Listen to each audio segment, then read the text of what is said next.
개에게 물린 상처는 개를 죽인다고 아물지 않는다. 오늘의 이야기는 남편 없이 홀로 딸을 키워온 그녀가 범죄자가 된 이유를 알아보려고 합니다.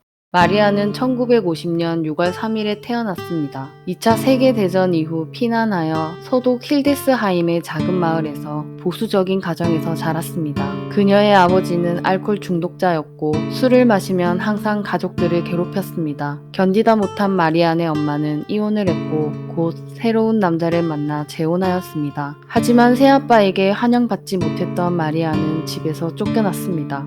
1966년 16살이었던 마리아는 어린 나이에 첫째 아이를 낳게 되었는데 양육할 환경이 되지 않아 아이를 입양 보내게 됩니다. 1968년 고등학생이 된 마리아는 남자친구를 사귀었는데 또다시 임신하게 되었습니다. 임신 사실을 남자친구에게 알렸으나 남자친구는 마리안을 피해 다녔고 임신 막달에는 강간당하는 일까지 겪게 됩니다. 결국 둘째 아이도 입양 보내게 되었습니다. 1972년 마리아는 웨이트리스로 일하던 도중 세 번째 임신을 하게 되었습니다. 이번에도 남자친구는 마리안과 아이를 책임지는 걸 꺼려했습니다. 마리아는 결국 혼자 아이를 키우게 되었습니다. 그녀의 셋째 아이는 딸이었습니다. 이름은 안나 바흐마이어. 생계를 위해 밤에 일을 해야 했던 마리아는 안나를 항상 혼자 두었고 다 큰 아이처럼 대했습니다. 1980년 5월 5일 아침 안나는 학교에 가고 싶지 않다고 엄마 마리안에게 떼를 쓰기 시작했습니다. 엄마를 이길 수 없던 안나는 학교에 가는 척 집을 나섰습니다. 학교에 가지 않자 심심해진 안나는 이전에 방문했던 정육점의 고양이들이 생각났습니다. 안나의 걸음은 정육점으로 향했고 이내 실종되었습니다. 얼마 지나지 않아 신고 전화가 들어왔습니다. 자신의 약혼자가 어린 소녀를 살해하고 상자에 넣어 강가에 묻었다는 내용이었습니다. 약혼자의 이름은 클라우스 그라보우스키. 그는 정육점 주인이었습니다. 클라우스는 과거에 2차례 유죄 판결을 받은 소아 성애자였습니다. 1973년에는 6살 소녀의 목을 졸라 살해한 혐의로 집행유예 선고를 받았고 1976년에는 2명의 어린이를 성추행했습니다. 그는 감옥에 갇히는 대신 화학적 거세를 선택했습니다. 1980년 가정을 꾸린다는 이유로 화학적 거세 해제 신청을 했고 법원은 이를 받아들였습니다. 치료로 인해 성기능이 회복된 클라우스는 그날 안나를 납치한 뒤 자신의 집에서 성폭행을 하고 스타킹으로 목을 졸라 죽인 뒤 안나의 시신을 강가에 묻었습니다. 경찰은 클라우스를 살인 혐의로 기소했습니다. 클라우스는 법정에서 1차 진술 당시 여자아이가 스스로 내 집에 들어온 거지 유괴가 아니다.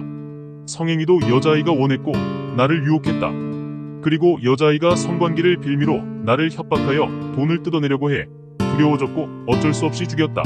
라고 터무니없는 주장을 일관되게 내세웠고 클라우스의 변호인은 정신질환이 있기 때문에 심신미약으로 감형을 받아야 한다고 주장했습니다. 그 모습을 지켜보던 마리아는 클라우스의 거짓 진술로 자신의 딸이 죽어서도 유린당하는 것을 두고 볼 수 없었고 그가 가벼운 형을 받을까 두려웠습니다. 그 순간 그녀는 생각했습니다. 그가 죽었으면 좋겠다. 1981년 3월 6일 2차 진술. 마리아는 코트 안에 권총을 숨긴 채 재판에 참석했습니다. 클라우스가 진술하려고 일어서는 순간 방청석에 들어온 마리아는 그를 향해 총을 꺼내 들었고 방아쇠를 당겼습니다. 마리안이 쏜 총알 8발 중 7발은 클라우스에게 명중했고 클라우스는 그 자리에서 즉사했습니다. 마리아는 그를 향해 말했습니다. 돼지. 그녀는 총을 버리고 저항 없이 체포되었고 곧바로 살인 혐의로 기소되었습니다. 이 충격적인 소식은 많은 독일 사람들이 알게 되었습니다. 살해당한 아이의 복수를 하는 그녀의 행동이 정당한 것인가에 대해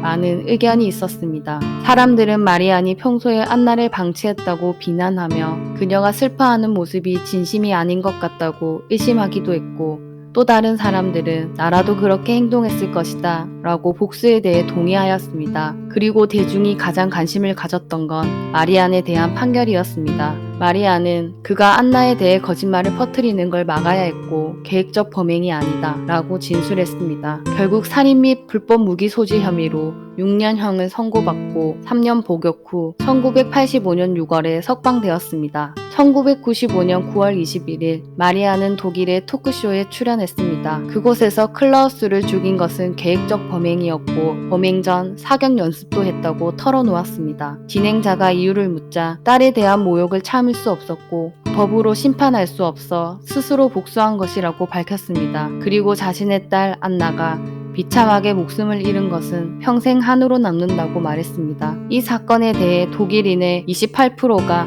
적절한 형벌을 받았다, 27%는 형벌이 너무 무겁다, 25%는 형벌이 너무 가볍다는 의견이 있었습니다. 1996년 9월 17일 마리아는 암으로 인해 46세의 나이로 세상을 떠났습니다. 다사다난했던 삶을 살았던 마리안. 그녀의 마지막 유언은 내 딸 아이 옆에 묻어달라 였습니다. 가족을 죽인 살인범에 대한 복수. 여러분들의 생각은 어떠신가요? 마리안 바흐마이어 사건이었습니다. 오늘의 이야기는 여기까지입니다. 시청해 주셔서 감사합니다.